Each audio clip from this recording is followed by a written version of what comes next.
Folks, funny guy comes to the stage right now. Give it up for Joe Leary, ladies and gentlemen. Mr. Joe Leary.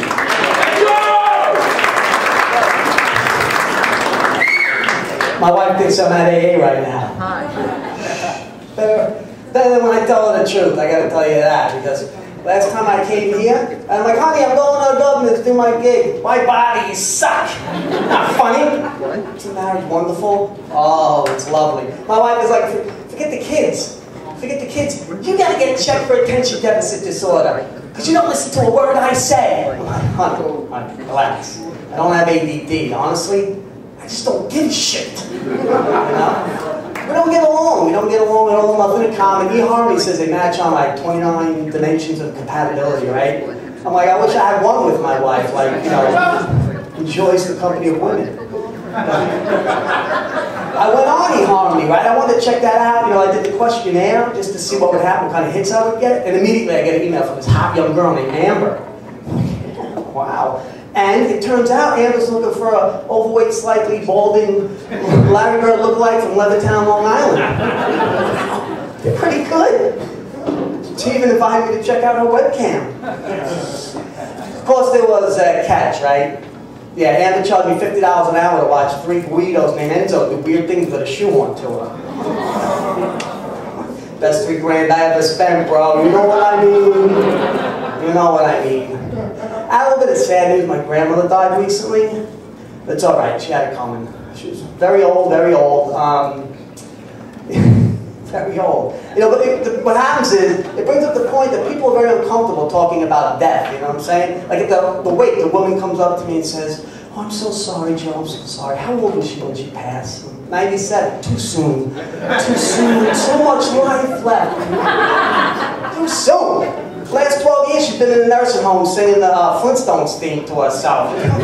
Jesus Christ. You know, but the good part was the dementia. I like the visits with the dementia because, you know, it's always interesting. I go, Grandma, you notice they got all these colored girls working here?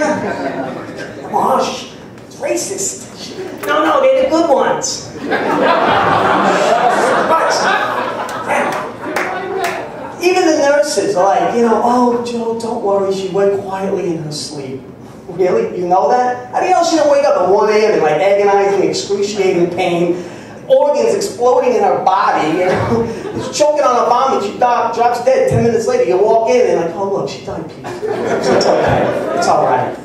You know, and then other people try to comfort me. They're like, oh Joe, she's not really gone. Her spirit will always be with you. Like, really? Always? Even in the bathroom when I'm, you know, like, Grandma? Look, it's creepy.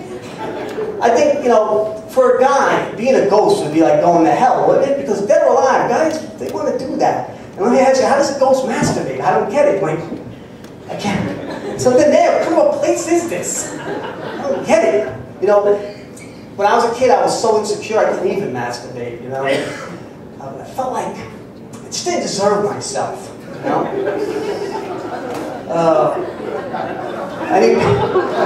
Alright, so I knew it would take a while, so pause. Any parents here? I know there's got to be plenty of parents here, right? Parents! Yes! Do you remember that overwhelming feeling of love you had when your first child was born? You remember that? Remember that? Now it's probably like vile disgust if they're teenagers, but then I remember when my first daughter was born, I thought, my God, I could never love anything as much as I love this child. I love her so. I told my wife, we cannot have another child. I love this one so much, there's not enough love left over for the next. You know, well, eventually I had my second daughter, you know, and of course I found out I was right. There wasn't enough love left for them. So they're all screwed up. You know, the oldest one, when she was a little kid, she used to make up songs and sing them to her Barbie, like, oh Barbie, I love you and I take you everywhere. Like, oh my God, she's so cute. She's so cute. Call American Idol, she's so cute. When the second one started doing it, I just kind of yelled at her, like, shut up! What the hell up? It's annoying! What the hell is wrong with you? What's wrong with this kid talking? Barbie, I hate you. I'm going to rip your head off and shove it up your ass.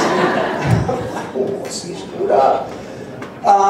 You know, and when they were little, the kids were little, I used to have, you know, some concerns about them. You know, the normal ones. Oh, they're not pretty. I mean, I hope they grow up to be pretty. You know, I hope they grow up to be healthy and smart. You know, now it's like, please God, don't let him kill me in my sleep. Especially the second one. You know, and my biggest concern now is, please God, don't let them grow up to be the town whores. Now, I know it sounds harsh, right? But I have 3 now, okay? And in this day and age, the odds are not in my favor, if you know what I mean. Some nights I just sit at the dinner table, and I try to figure out which one it's going to be. The redhead. I know it's going to be the redhead. Damn. She's my favorite. Emily, get up to your room and don't come down till you're 30. But Daddy, I didn't get up here, dirty little room. And don't take that shoe on. No, I have none of that there. All right, guys, thanks. You've been great.